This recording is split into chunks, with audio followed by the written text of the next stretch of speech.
What up, everybody? We think this thing's on. It's Beltway Football live on YouTube. Big man, how do you do? I'm doing fantastic. Can't wait to do this. It's a good first test of your whole chat function that you've been rooting for the last 2 years. I'm all for the chat, Here we are. baby. I'm all for the chat. We're at Commanders practice.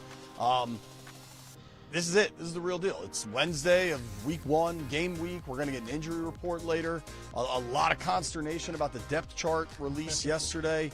The two things that stand out to me about the depth chart after watching practice there for a minute. People are upset about Bill being the fourth running back. I kind of think all running backs will be active. Maybe C-Rod's down early. I don't know. But, like, watching them go through drills, it was Eckler, then Bill, then McNichols, then Chris. People, I think, care about this most from a fantasy perspective. Of course. And honestly, if I was giving advice about week one, I would just wait it out. I don't think any of these guys is a must start. I know there's tremendous hype around Bill there for a couple weeks, but I think your best bet is to not stress it from a fantasy perspective. Eckler's going to have a defined role, right, period, and I think they're going to kind of sort this thing out with the rest of these backs. The other thing that stood out to me from the depth chart and then watching today is at right guard, they listed Allegretti or Wiley. And then watching today, it was Allegretti work. Now, we're not watching the whole starting offensive line, but they break off into little subgroups, and it was Allegretti and Connerly, and then Wiley and Fant, which at least in that brief moment in time would suggest that Allegretti's going to be the starter. Allegretti got almost all the work at guard during the entirety of training camp.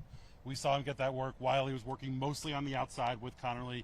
I think now that Connerly is set at that starting right tackle position, they'll start working Wiley more towards guard. And we'll see what kind of happens as the season goes on. But I do think with the running back group, you know, if you're looking week one, I think Eckler is your guy week one. I think he's got the most defined role. You're saying for a fantasy perspective? Fantasy perspective, yes.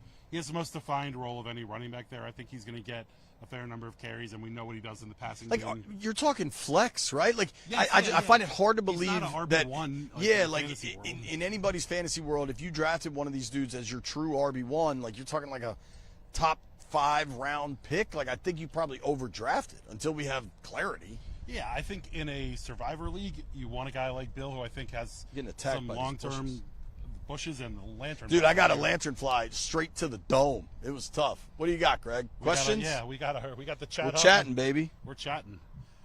Got to lose the glasses for it. JP is very quiet. That's very like me. That is very unlike JP. Somebody said, I just remembered I'm sick and my left ear is congested. Hope they feel better. Is that why they were quiet? Because their ear was congested and they couldn't quite hear you? I don't know. That seems about right.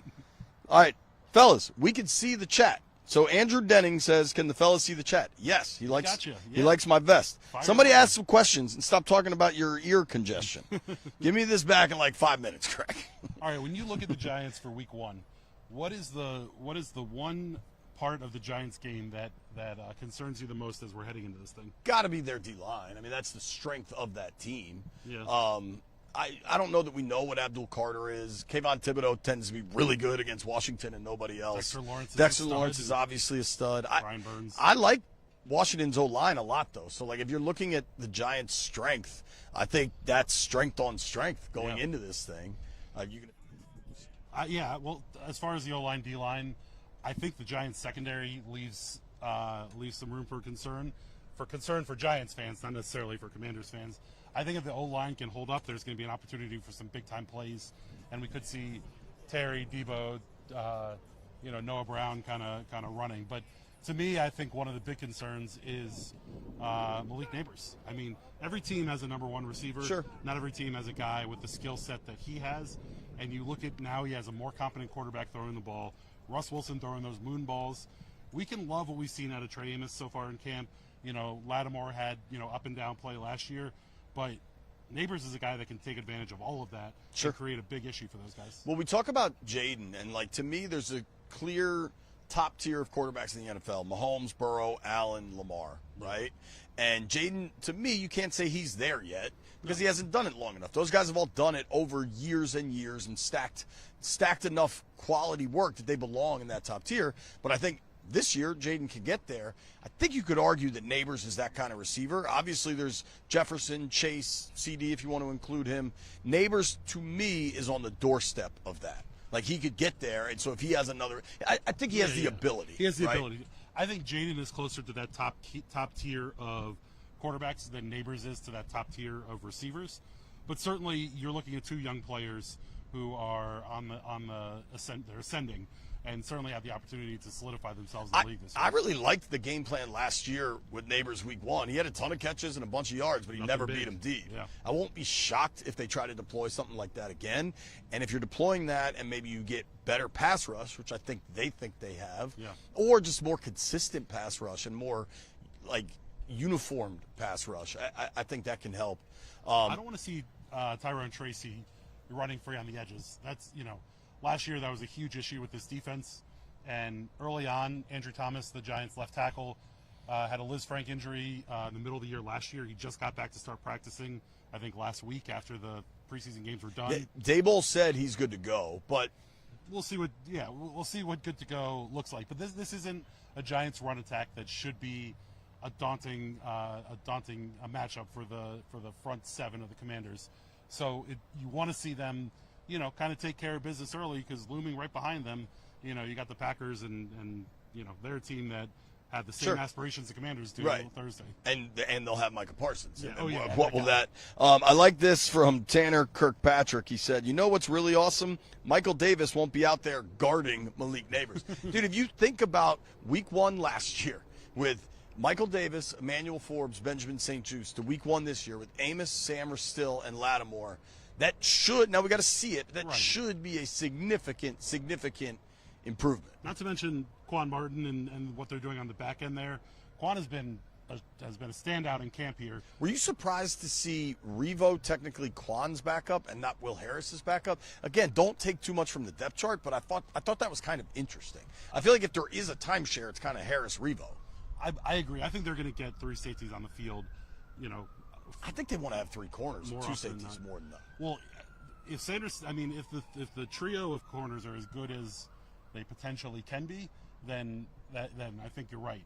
But I also think that there's going to be a time when we see Revo on that field. They've talked about. They've said it a lot. They've said it a lot. We saw it a little bit in against the Bengals on that Monday night game, but it's certainly something that's going to be interesting to track. All right, a bunch of folks are asking for us to try to break down this running back room for fantasy purposes. So to me, if there's 100 touches, right, like a pie. Okay. We have 100. So we're doing a pie. Okay. Like Eckler's role is clearly defined. Like Eckler's going to account for a third of the touches. Maybe you're talking both rushing and receiving. Just the work the running backs will get. Maybe it's a little more than a third. Maybe it's 2/5 more than a third? Yeah, that's 40%. Okay. Yeah, thank you. 33%, a third. Okay. And then I think they want to see Bill. Eckler has his own role. So let's remove Eckler, and then you've got the other 3 guys. Bill is the most explosive of those 3 guys. Right. He's the best. He has the best vision and the best cutting ability. Rodriguez had a really good camp, though. He has changed his body, looks way faster.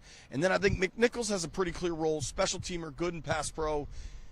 He's your third down back after Eckler. Right, after Eckler. Which is, we talked to Dan Quinn a little bit earlier. I'm kind of interested in drilling down on what they see out of McNichols this year. We know special teams. We know third down back, pass pro, that stuff. But is that going to be enough to really get him on the field a lot? I think when you look at that pie. Well, dude, so Debo was your kick returner on the depth chart. Don't you think it's McNichols next to him? Yeah. On kick return? Probably. So, there's a role. There's a special teams role. We're talking fantasy role for McNichols. I think Debo impacts the fantasy role of these backs, too. Absolutely does, because he's going to get a number of carries. He's going to get, he's going to touch the ball a lot of different ways.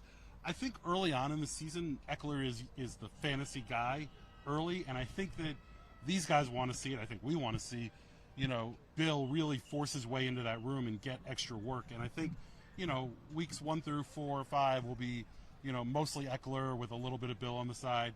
Weeks like 4 through 8, 5 through 9. See, I don't. We'll start kind of rotating a little bit. When you I think say it's that, gonna be a progression is what I'm getting at. I could see the progression, but I don't think Eckler's going to get 17 touches and then they pare that down. Eckler has a defined role. I think it's 8 touches, maybe 11. And I think, dude, if I set the over-under for week 1 of Bill touches at 6.5. I think that's a good number.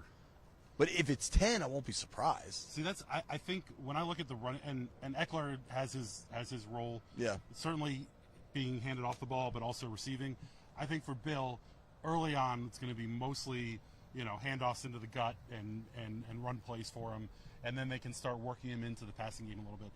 I mean, I can see, you look at the way that last year worked out with Brian Robinson and Austin Eckler, and I can see Eckler falling back into that role, into that same role he had last year by midseason, and seeing Bill step up and take more of the first and second down handoffs as we get through the season. Sure. I think it will. I think it will continue to evolve. It's a living, breathing organism. It's going to evolve. I think it's interesting that we barely mentioned Chris Rodriguez. I think that he's going to see a couple of touches. Sure. I mostly see that as short down yardage and goal line stuff for him. I also think if we're talking over the course of the year, unfortunately, injuries are going to be a factor. Well, I am fascinated to see this first injury report because they've given us nothing for 6 weeks. Today, Wednesday, they got to declare it. The league mandates it. And it's got to be semi-legit, otherwise you get fined. He said Dan Quinn said Brandon Coleman was as close to full go as possible. Same Terry McLaurin. right. Jordan McGee was out there. I mean, those were so was Marcus Mariota. I mean, those were the main injuries that we were tracking during camp, right? The Terry thing wasn't an injury. I wasn't really tracking that. But the Bill thing was. Like, he popped his shoulder in the Pats game, then was in the non-contact on the last day of camp. Well, he was in now, granted, the last day of camp's 2 weeks ago now. He didn't play against the Bengals. Right. Back in the non-contact. Did he play in the Brotherhood Bowl? I don't think so. I don't think so. So, like, I'm not sure. I'm just saying, like, the Bill's shoulder thing I really want to see. Yeah. I think everybody that's trying – dude, I'm amped about fantasy, too. I got 3 leagues. I don't know that I should have done the third, Derek. You did a third? Derek made me, you got suckered into it? Yes, and then the two-league man. The draft was a disaster. It was NFL.com. I'd only used Yahoo. It didn't go well. I had 2 drafts going simultaneously. Oh. Derek's league, you get 30 seconds in between picks. Somehow I was on auto draft for half the draft. It was a disaster. But we got through our auction draft on Monday in 2 hours flat. It was beautiful. It was impressive. All right, so I want questions. Everybody just wants to make comments, but I like this from Andrew Denning, who's voted number 1. I don't really know what that means, but Andrew Denning has a number 1 fan. Nobody seems to mention Armstrong as a potential sack leader for this team. I feel like he could have a Fowler-esque season this year. Thoughts on who might stand out on the D-line week 1 against the Giants? I've said that DA's had a good training camp. Very good camp. He's been my pick for the team leader in sacks. I'm with Luvu. I know you're with Luvu. And listen, we'll see what the Andrew Thomas thing is, but if that thing is not 100% over there could be some opportunities to get to the quarterback there. I think Dorrance Armstrong has taken a lot from having Von Miller in camp. I think you're seeing him a lot quicker around the edge, and not just quicker, but lower to the ground. And those are a couple things that Von does at an elite level, despite being over the age of 30, which is impossible to imagine someone still good over that age. I think Dorrance has a good chance to step up. He's my pick to lead the team in sacks. Good question here from B-Town Bones 21. Apparently he's number 2. Says, does anyone scare you on the Giants' offense outside of Neighbors? I've been a big Tyrone Tracy fan. I don't. He runs the ball hard. He just puts it on the ground. He runs hard. He puts the ball on the ground, but he finds a way to he slips and slithers through into holes, and he does a really good job of that. And we saw gap integrity be a problem last year in the run game, and it's going to be something that these guys have to fix this year. And as we started at the beginning of the stream talking about, I think that you have a good opportunity to get off to a hot start against a Giants team that shouldn't run the ball particularly well this season as a whole. Theo Johnson's a big tight end out of Penn State that dealt with injuries and is back now, and Dable's also saying he should be good to go. In the Dan Quinn era, it hasn't been as pronounced, but tight ends have given this team trouble historically. I think Russ running around trying to make plays might be able to find Johnson. The rest of the Giants receiving core, Slayton, Wan'Dale Robinson, not a lot of guys to scare you, but if you dedicate too much time and energy to Neighbors, then somebody else can get open, certainly. What about Scatterbo? I think I look at him. I think a lot of these rookie running backs, you look at Travion Henderson up in New England, who I think was put 3rd on the depth chart up there. I think for a lot of these rookie backs outside of the Ashton Genties of the world, it's going to be a ramp-up period for them. I think to throw them a full slate early in the season is not putting them in the best position to be successful, but Scatterbo is going to be an interesting guy to watch this year.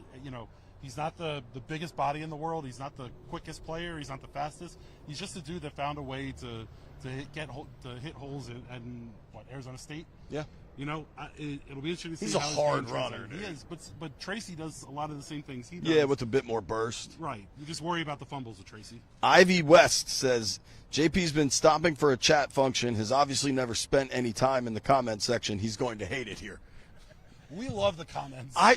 If I may, I also this is gonna be fun. I don't know how often we're doing this. Whatever, we'll see. This will be after.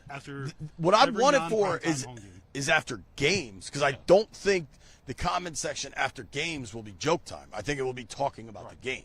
That I think will be more relevant. For those of you who are watching, and for those of you who are going to be listening when we put out the audio pod from this Sunday at about an hour after the game, we're going to be live right here on the Beltway Football YouTube page. We're going to be doing our typical post-game pod. You'll get to hear from coaches and players. You'll hear JP and I's analysis. And then we're also going to have this chat function rolling, and JP will get a chance to see what a post-game pod chat looks like. Got this question from Brian McNally. Says, a live chat. How great is your guy's scoop? Our bosses at Monumental are the best. Thanks, Scoop. It seems like all of them are on here. Servone, Parison, everybody's hanging out. All right, call it. Let's one last question for you as we're on the Wednesday of the season starting. Okay. I think before the season we did our schedule prediction. I think you were at 11 wins. If I'm not mistaken. 11 sounds right. I think I was at 12. Do you have any review from that, from what we've seen throughout training camp and now that we're at this point? I am prepared to plant a flag. To me, like the wins and losses, that will play itself out. I think this team is good.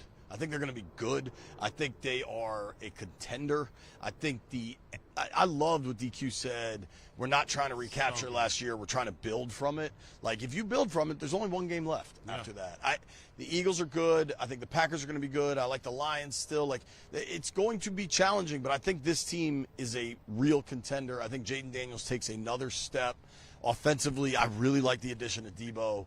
So, if I was at 11, I'm comfortable to stay at 11. I think anybody that's caught up in declaring a regression, if they go from 12 to 11, is just missing the boat entirely. How is the play, Mrs. Lincoln? Like, you want them to be good. You want them to be in every game. You want them to play important football deep into January and maybe beyond that. And I think that's what they're built for. I'm sticking with my 12 wins with a slight lean towards possibly getting to 13. Oh, where I'm planting my flag. Jayden Daniels, 2025 MVP? Offensive MVP. Well, it's just MVP. Oh, it's just MVP, yeah. Yeah, I like that. Offensive Rookie of the Year to MVP. That'd be sick. That's where I'm putting my flag. That would put Jayden into the next tier. That would put him into that next tier. Undisputed. There's no questions to be asked after that. All right, no questions to be asked on the chat either. This has been fun. Hopefully you guys enjoyed it. We'll be live Sunday after week 1. I guess we'll do predictions in the show. Yeah, we'll have another podcast for you Thursday or Friday. We're going to do our over-unders. We're going to do our game preview. We're going to do predictions. We're going to do all of the things you've gotten used to us doing week of games. Can I ask a favor? Yeah, please. Can the next time we do this, Greg not put a monitor on top of my mic cable so I can move a little bit? Bang! Freedom. Tell you what, it's early season for everyone. We're testing everything out. All right, thank you guys for watching. You made it this far. Greg owes you a mic cable.